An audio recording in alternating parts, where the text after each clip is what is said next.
दरबारी सारखा आज बी आम्ही 360च्या स्पीडनं चाललो होतो नांदुरे. पण नांदुरेच्या पायपात जवळ आरटीओची गाडी उभी होती, आम्हाला माहितच नव्हतं. मग आरटीओनं हात देता बरोबर आम्हाला थांबणंच पडलं. लावा म्हणत गाडी बाजूले. म्हटलं आता कांडच आहे भाऊ आपलं, कारण की आमच्या दोघांजवळ बी ड्रायव्हिंग लायसन नव्हते. ओव्हर स्पीडनी गाडी नाही चालवायची. लायसन नाही.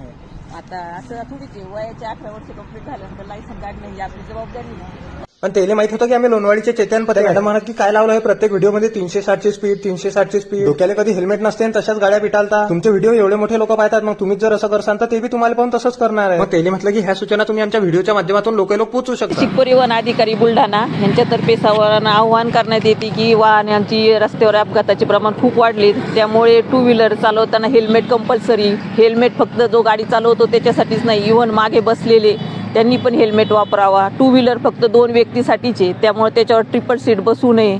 आपण कोणत्या रस्त्यावर चालू आहे त्याच्यानुसार गाडीचं स्पीड लिमिटेड ठेवावं. व 4 व्हीलर चालवताना विदाऊट